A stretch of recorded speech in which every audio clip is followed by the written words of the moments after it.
table now. Good.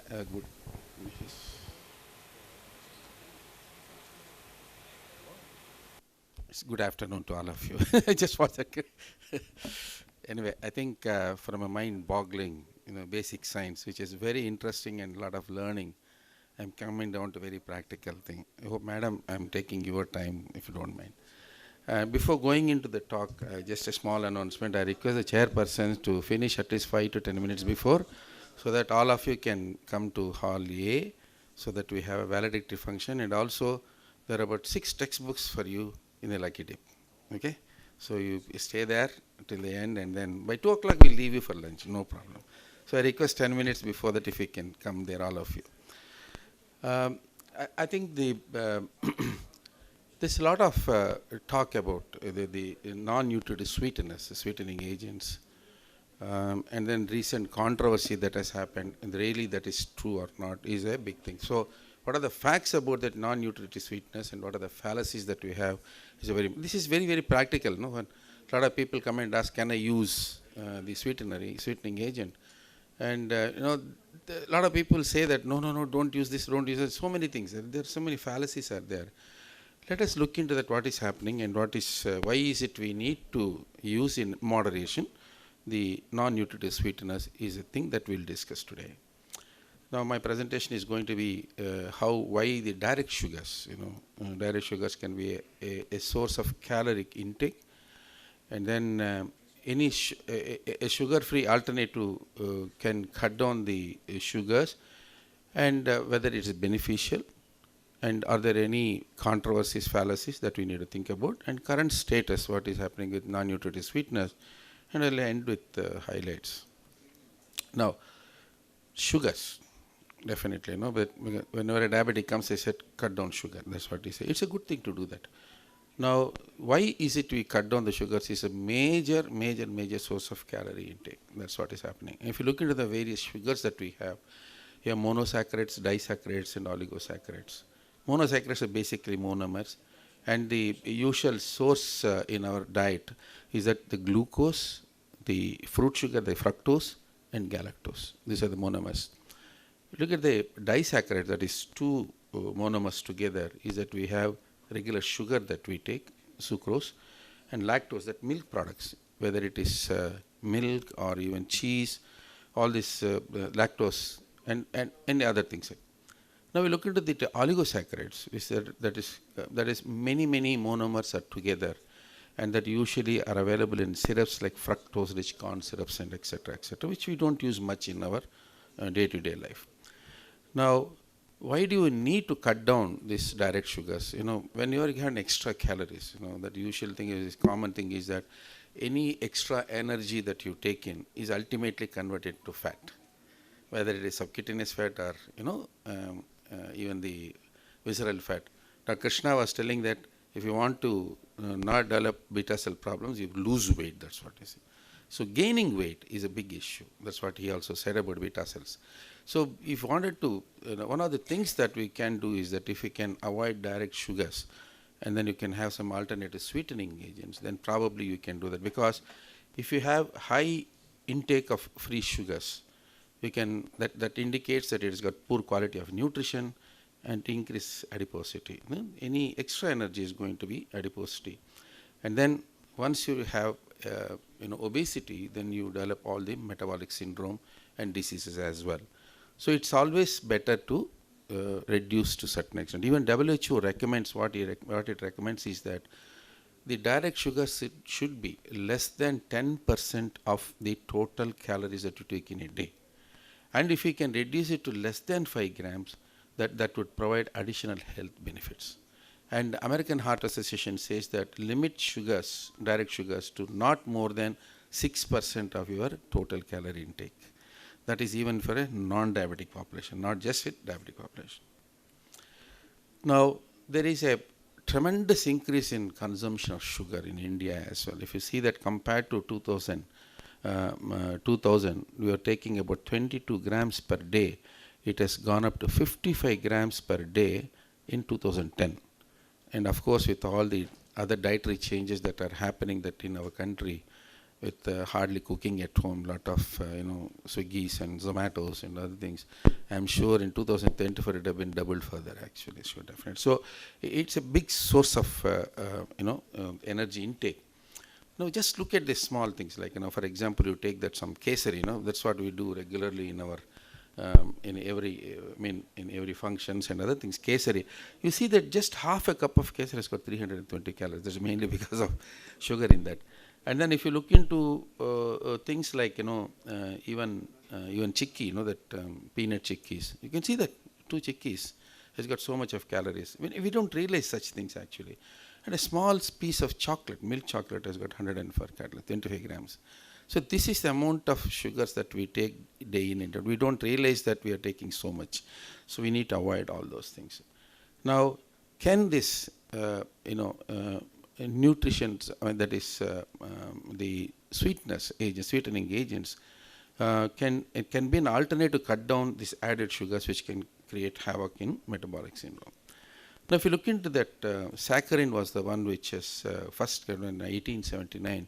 For the next 1.5 centuries, it was used till recently. Then came aspartame in 1965. Till about 10 years ago, we have been using aspartame tremendously. And then came sucralose in 1976. And recent, in the last 10 years, the usage of sucralose has increased like anything, including the Diet Cokes and Diet Pepsis use either sucralose or levulose.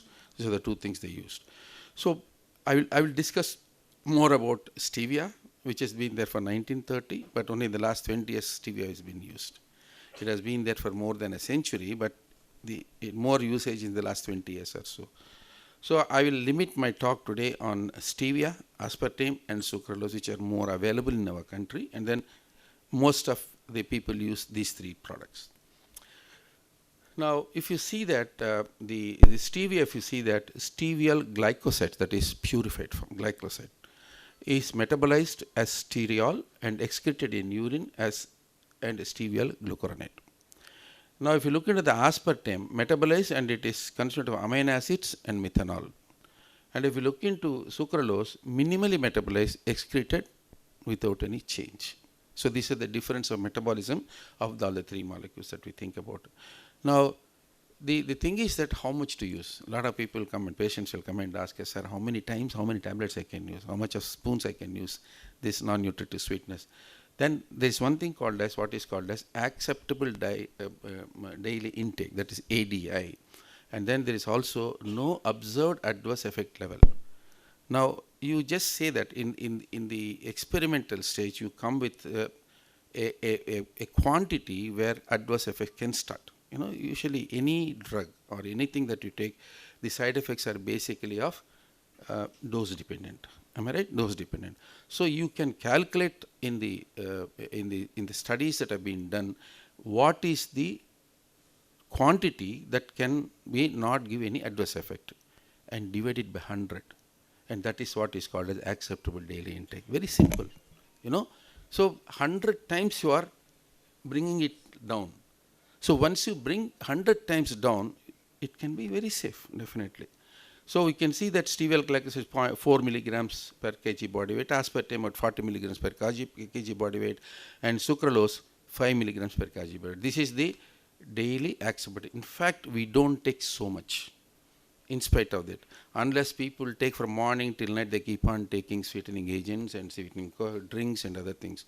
But in generally, nobody uses so much. Even this acceptable daily intake, we hardly take 10% of what is acceptable daily intake. Now, what are the myths around that? Now, there are a lot of controversy that is happening. Now, you can see here, it can cause cancer. No. A lot of people know this cancer came when saccharin is used in rats in higher doses, it causes bladder cancer. It is not happening in India. We have been using it for more than 1.5 centuries it has been used. So it didn't cause any problem. And not only that, in 2014, US FDA reported that they are safe. Okay? They are safe. Appear to be safe when consumed in moderation. What do you talk about moderation? 100 times you are dividing it and then you are reducing it further. In moderation is there, definitely. Now, myths around whether it can cause microbiota? No.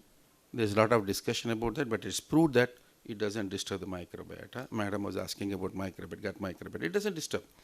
And then, can it cause CKD? No. In fact, the National Kidney Foundation also said that recommends adding an artificial sweetener as part of an emergency diet plan. So that means it is safe. Now, what are the health outcomes that can happen because of non-nutritive sweeteners?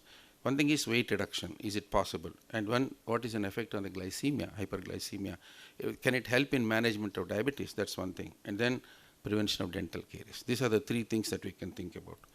Now, the RCTs and then the RCTs and everything has clearly said one thing, that it will improve, it doesn't give any increase in blood sugar levels. That is number one. And a meta-analysis clearly showed that over the time you can see that by avoiding added sugars and instead of that adding NNS, you can see that there is a gradual reduction in blood glucose control, and that is where I think it will help in blood glucose control as well. As far as the dental health is concerned, you can see that oral bacteria metabolize sugars to acids that determine the enamel and the resulting in dental caries. Whereas when you use instead of sugar, if you use NNS, then this problem of dental caries is going to be reduced as well. So this is what we need to look into that. Now, what is the current status? Yes, stevia is being, even in India also it has been, Indian Regulatory Authority says that they can be used in specific food safety and standard regulations. Aspartame is the same thing, and sucralose is allowed, and not only that, it can be cooked. Whereas aspartame is amino acid, so if you cook it, you cannot use it well for cooking, heating and all. But sucralose, you can use it. So US FDA statement also says that approved in use in general purpose sweetener, and all the things can be, even US FDA has approved all the three.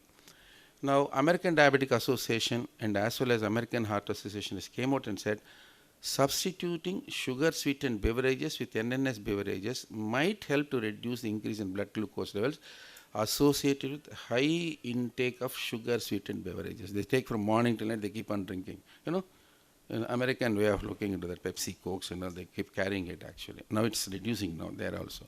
Now, whereas American Heart Association says that for adults who are habitually high consumers of sugar sweetened beverages, NNS beverages may be a useful replacement strategy to reduce the intake of sugar sweetened beverages and its consequences that happen because of high sugar intake, added sugar intake. Now, then came last year a controversy about the WHO. I'll finish in 2 minutes.